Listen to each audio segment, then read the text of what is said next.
Welcome Khalsa Academy Mehta Chowk. Good morning students. Today we will discuss History Chapter 3 Nazism and the Rise of Hitler. Nazism and the Rise of Hitler. ਨਾਸੀਜ਼ਮ ਇੱਕ party ਹੈ ਜਿਸ ਦਾ ਉਦਾਹਰਣ ਜਿਹੜਾ ਹੈ Hitler ਦੁਆਰਾ ਕੀਤਾ ਗਿਆ ਸੀ।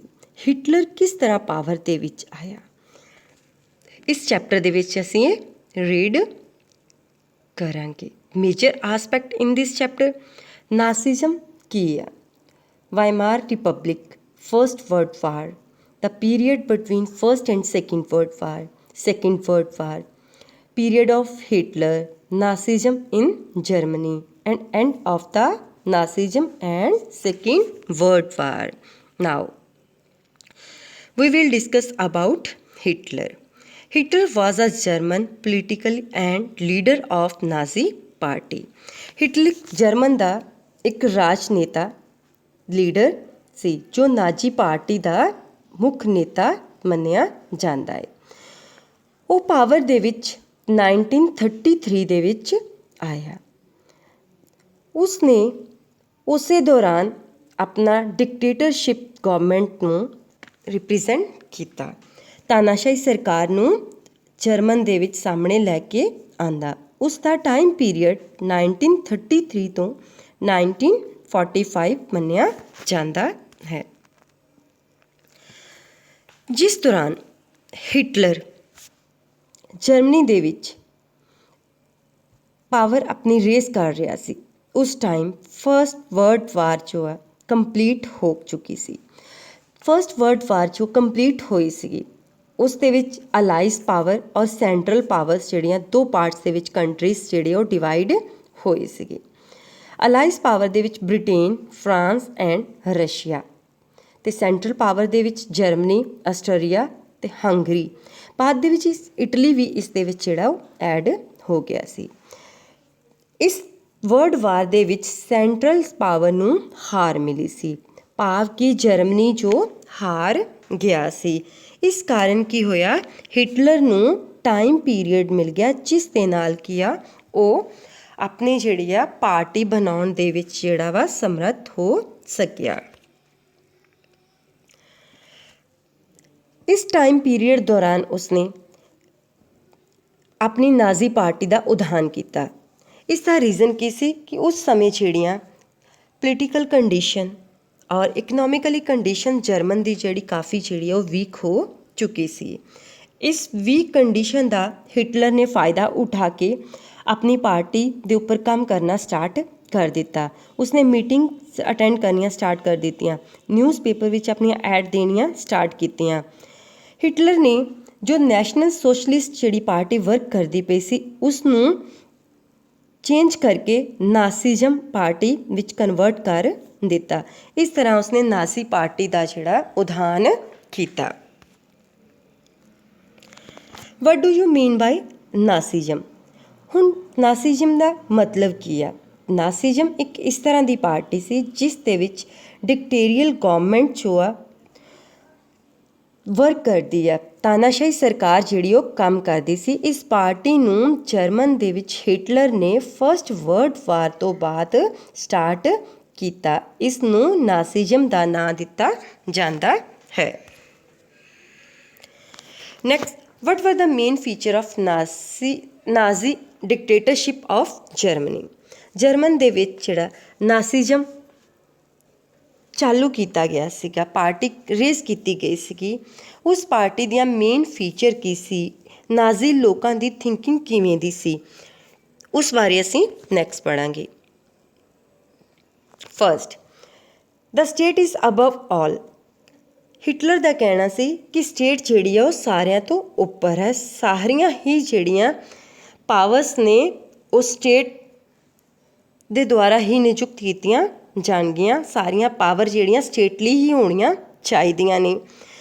State ਦੇ ਵਿੱਚ ਜਿਹੜੇ ਲੋਕ ਨੇ ਉਹ ਸਟੇਟ ਲਈ ਕੰਮ ਕਰਨਗੇ, ਨਾ ਕਿ ਇੱਕ ਸਟੇਟ ਜਿਹੜੀ ਆ ਲੋਕਾਂ ਲਈ ਕੰਮ ਕਰੇਗੀ।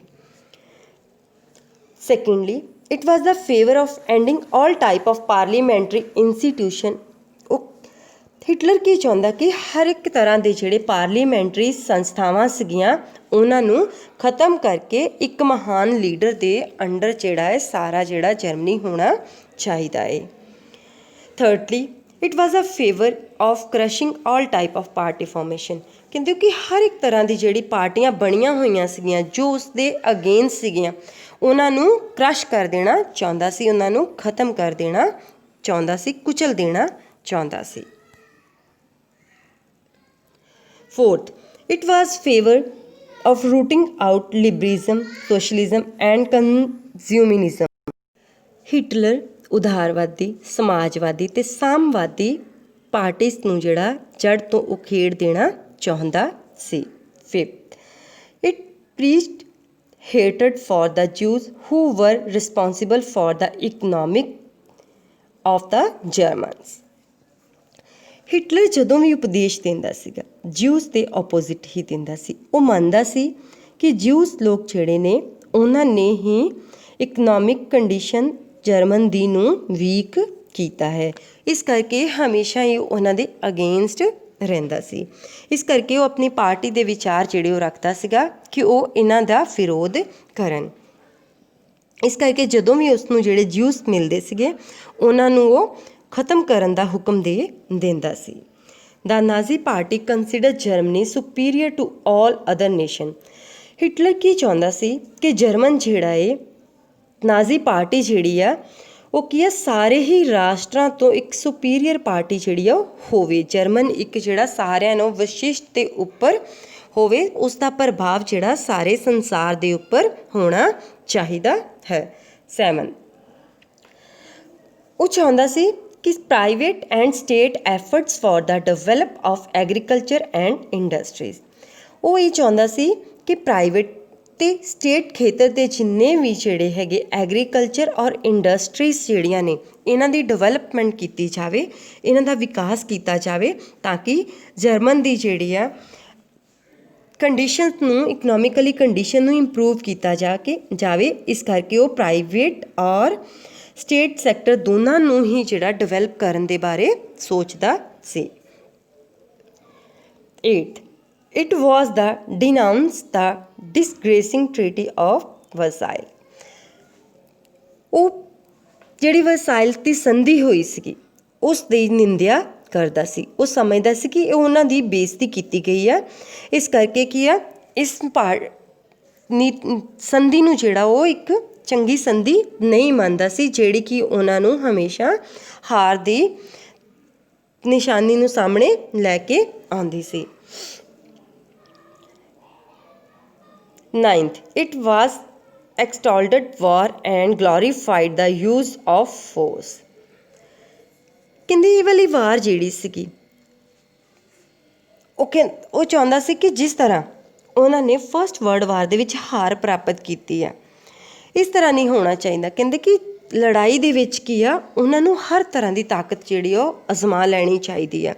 ਲੜਾਈ ਦੇ ਵਿੱਚ ਉਹਨਾਂ ਨੂੰ ਕੋਈ ਵੀ ਇੱਦਾਂ ਦੀ ਥਿੰਕਿੰਗ ਨਹੀਂ ਰੱਖਣੀ ਚਾਹੀਦੀ ਕਿ ਜਿਹੜੀ ਕੀ ਆ ਉਹਨਾਂ ਨੂੰ ਦੂਸਰੇ ਅਗੇਂਸਟ ਜਿਹੜਾ ਵਾ ਉਹਨਾਂ ਨੂੰ ਹਾਰ ਦਾ ਸਾਹਮਣਾ ਕਰਨਾ ਪਵੇ, ਕਿ ਆਪਣੇ ਚਰਿੱਤਰ ਨੂੰ ਜਿਹੜਾ ਇਸ ਤਰ੍ਹਾਂ ਦਾ ਬਣਾ ਲੈਣਾ ਚਾਹੀਦਾ ਵਾ ਕਿ ਜੰਗ ਨੂੰ ਆਪਣੀ ਤਾਕਤ ਦੇ ਬਲ ਦੇ ਨਾਲ ਵੀ ਜਿੱਤ ਸਕੀਏ। 10th, it aimed at increasing the German empire and acquiring all the colonies taken away from her। Hitler the thinking ਇਹ ਕਹਿ ਰਹੀ ਸੀਗੀ ਕਿ ਉਹ ਜਰਮਨ ਦੇ ਜਿਹੜੇ ਸਾਮਰਾਜ ਨੂੰ ਵਧਾਇਆ ਜਾਵੇ, ਉਸ ਨੂੰ ਜਿਹੜੀਆਂ ਕਲੋਨੀਜ਼ ਖੋਹੀਆਂ ਗਈਆਂ ਸੀਗੀਆਂ ਉਹਦੀਆਂ ਉਹਨਾਂ ਨੂੰ ਵਾਪਸ ਲਿਆ ਜਾਵੇ। ਇਹ ਨਾਜ਼ੀ ਪਾਰਟੀ ਦੀ ਥਿੰਕਿੰਗ ਸੀਗੀ। ਥਿੰਕਿੰਗ ਦੇ ਵਿੱਚ ਕੀ ਕਹਿਣਾ ਚਾਹੁੰਦੇ ਸੀ ਉਹ ਕਿ ਸਟੇਟ ਦੀਆਂ ਸਾਰੀਆਂ ਸ਼ਕਤੀਆਂ ਜਿਹੜੀਆਂ ਉਹ ਸਟੇਟ ਦੇ ਕੋਲ ਹੋਣੀਆਂ ਚਾਹੀਦੀਆਂ ਨੇ, ਕਿਸੇ ਵੀ ਤਰ੍ਹਾਂ ਦੀ ਪਾਰਲੀਮੈਂਟ ਉਹ ਨਹੀਂ ਹੋਣੀ ਚਾਹੀਦੀ। ਨਾਜ਼ੀ ਪਾਰਟੀ ਤੋਂ ਇਲਾਵਾ ਕੋਈ ਹੋਰ ਪਾਰਟੀ ਉਹ ਵੀ ਨਹੀਂ ਹੋਣੀ ਚਾਹੀਦੀ। ਜਰਮਨ ਜਿਹੜੀ ਇੱਕ ਸੁਪੀਰੀਅਰ ਪਾਵਰ ਹੋਣੀ ਚਾਹੀਦੀ ਹੈ all of world. Treaty of Versailles ਦੀ ਹਿਟਲਰ ਜੋ ਨਿੰਦਿਆ ਕਰਦਾ ਸੀਗਾ, ਇਸ ਤਰ੍ਹਾਂ ਕਿ ਉਹ ਜਰਮਨ ਦੇ ਜਿਹੜੇ ਇੰਪਾਇਰ ਨੂੰ ਇਨਕਰੀਜ਼ ਕਰਨਾ ਚਾਹੁੰਦਾ ਸੀ, ਆਲ ਓਵਰ ਵਰਲਡ ਵਿੱਚ ਸਥਾਪਿਤ ਕਰਨਾ ਚਾਹੁੰਦਾ ਸੀ।